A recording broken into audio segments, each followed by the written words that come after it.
today's vlog, we're doing something a little bit different.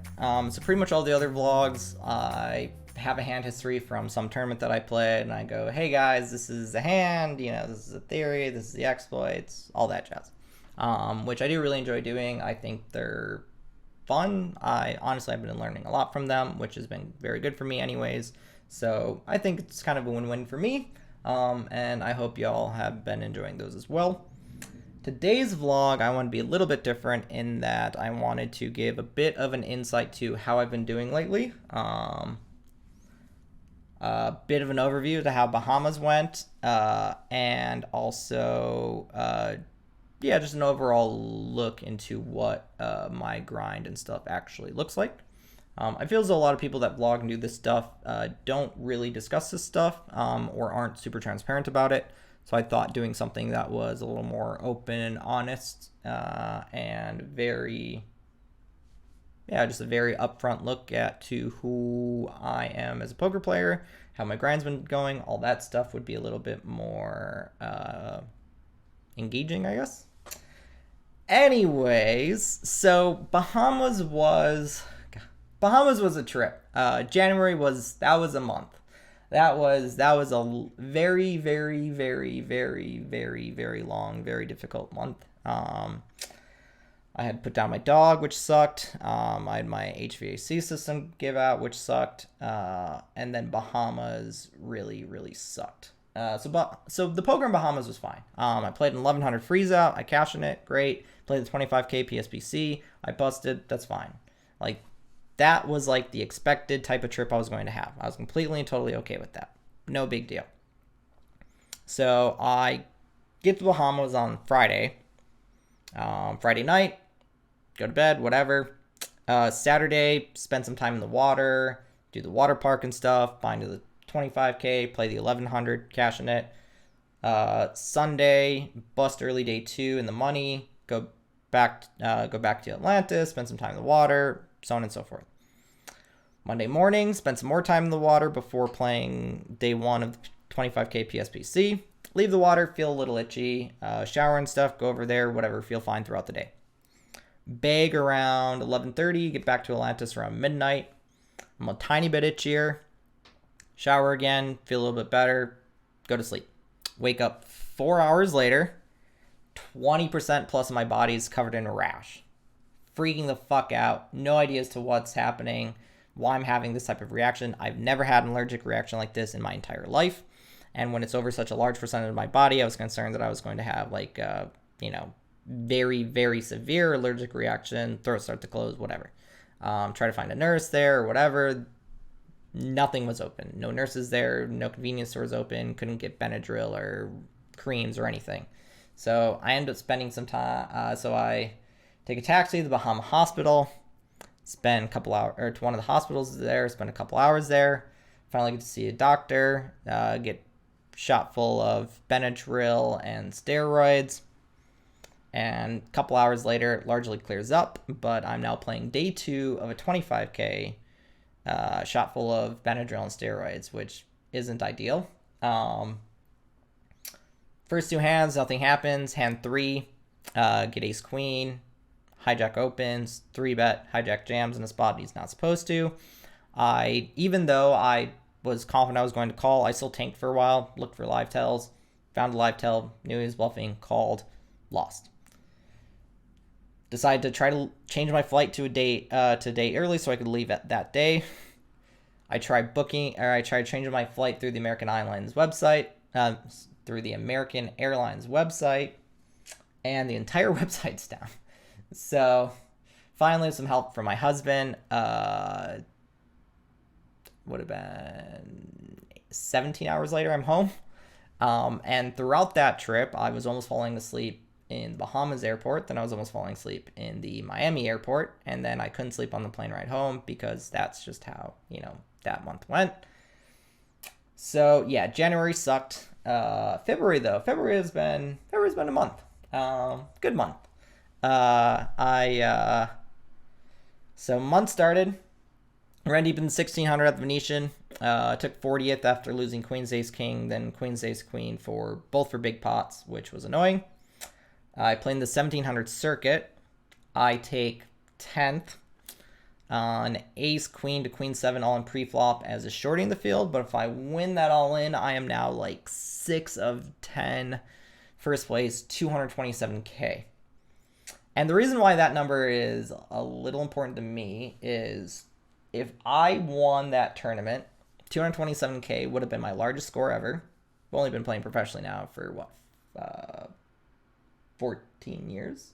14 years would have been my largest cash. And it would have been the first time I've cleared makeup in over 3 years. So, yeah, first place in that would have been great. Yeah, it would have been awesome. But the backup plan worked okay as well. So, I bust the circuit. It's pretty early in the day yet, maybe around 1:30. Go grab lunch, head over to the Wynn. And when I get to the Wynn, I see that there's a $600 horse tournament running. Did not know there was a horse tournament running. There's also a $600 buy-in, 200K guarantee, 2 flight 600. That's what I was planning on playing. I see the 600 horse. I go, hey, I enjoy horse. Hey, I'm still a little bit tilted from, busting this big field, high equity spot. I want to play some poker for fun. I really do enjoy mixed games. I really enjoy horse a lot. It's been a while since I played just a horse tournament. I sit down, I start playing. Within an hour, I have 3x starting stack, which in a limit game is pretty difficult to do. I pretty much I just kept growing my stack for the most part. And then essentially from 40 people on down to final table, I had 3x average pretty much the entire way. I actually had a 2-hour stretch where I did not bring in once in a stud game, which is kind of ridiculous. It's actually absurd. There are only 2 stud games in it, Limit Omaha. So they're Limit Hold'em, Limit Omaha High-Low, Raz. Ugh. It's okay. I can't look. He can't talk. It's fine. Let's try this again. There's only 3 stud games in horse. Limit Hold'em, Limit Omaha High-Low, Limit Raz, Limit Stud, and Limit Stud 8. So 2/3 of the games I'm playing, and for 2 hours, I did not bring in once, which is just absurd. It's ridiculous. And throughout the course of that tournament, I just didn't really bring in. It was great. And then when I was bringing in, I was largely bringing in Stud 8, which is the game you want to bring in. It was incredible. I ran so pure. How pure did I run? Well, I guess KL can now show the picture. Yeah, chopped it with someone that I've known for 10 years. Dealer at the Venetian, absolutely wonderful guy. Truly, truly wonderful person. Yeah, being able to chop that with him was absolutely amazing. And part of the reason why for me it was extra special was that was my 19th final table at the Wynn. 19. It's a lot of final tables. How many wins did I have? Biscuit. Actual 0 wins until now. So, yeah. Means a lot to me. I think the Wynn in general is my favorite place to play. Can't really think of a number 2. I guess the Poker Go studio, but that doesn't really count. In terms of actual poker rooms I get to play at, the Wynn is number 1. They're just the best in pretty much every way that you can really imagine. There really aren't that many things that other places do better than them. So to me, it's kind of like my home casino. And to have not won a tournament there was pretty frustrating. And, while I play poker, to make money, or at least to try to make money, I also play poker just because I love it. I love the competition. I love winning tournaments. I love competing. I love being able to meet amazing people like Tony, who I got to chop heads up with. Pretty much all my friends and stuff are poker players, with only a few exceptions. I love the game and industry. It's why I do this vlog. It's why I made my training site. It's why Kayla and I have made Range Trainer Pro as well, to make high theory accessible to other people. It really, this for us, everything for us is really about the joy of the game and industry. Now for the not so great stuff, as I mentioned before, kind of buried in makeup. Been in makeup for a long time. I've been close to chopping a lot. I've had a lot of spots where I win Actually, I've had multiple. I've had at least 5 to 10 spots where I win an all in, I get a profit chop and have a shot at my largest cash ever. I want to say I've lost at least 5 of those where I win that all in, I immediately get a profit chop and one of my largest cashes ever. Instead, I kept losing those. I've lost those for a long time, and part of me being deep in makeup, obviously my fault. During COVID, COVID was not great. I was playing online and stuff and playing in little tougher games, grinding more on ACR and doing that type of stuff, and only playing Sunday sessions. So I was game selecting poorly. I was not in a great mindset. I dusted off a lot of money. That got me buried. And if I never played there during that stretch, or if I just never played when I was in a bad mindset and everything else, never would have gotten deep in makeup. So moral of the story is, if you're not in a good space, just don't play. You don't need to. I forced it. It was bad for me. I got buried. Most of the last year and a half that I've been deep in makeup is largely, or still in makeup, is I go on these upswings. I get these opportunities to clear. I lose every single one of them. And that's just part of the game and industry. It really is. That's just like how, especially for live poker, I play a lot live. Like, I live in Las Vegas. I get to play the biggest schedule of live tournaments of any city in the world by an absurd margin. I play a ton live. I'm sure there are people who play more than me, especially cash game grinders or whatever. But for live tournaments, I play a lot. I've tracked my results as well, very closely as well. I absolutely love live tournaments. I play a ton of them. And in 2022, I only played about 200 entries, give or take. Maybe a little bit more than that, which is a lot. But 200 entries to like tournament variance is nothing. I can show you a little something quick. If you Google tournament variance calculator, prime don't pops up. Let's pull this up here. So we're going to look at number of players. Probably average is going to be, call it 1,000. There are a lot of big field tournaments in Vegas. I'm going to say places paid is going to be 100. Actually, call it 125. Buy-in, we're going to call $1,000. Raking percent, yeah, probably more like 13 overall. Return on investment, we're going to say that this is very high. Yeah, pretty typical for where my results are. How many are going to play? I'm going to play 200 of them. And actually, so the smaller stuff, I probably do run this type of ROI or higher, but the bigger stuff, I probably don't. So we're going to lower this and call it 60%. So factors in the variance of the bigger stuff I play. So I'm only going to play 200 of them. Average field size, 1,000. Bankroll, we're going to just put this in as whatever. It doesn't matter since I'm backed. Sample size, I'm going to do this 1,000 times.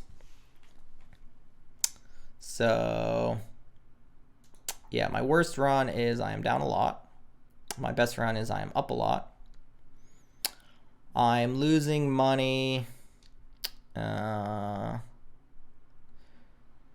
Even with the bankroll 50K, so your downswing of 50K is going to happen 25% of the time.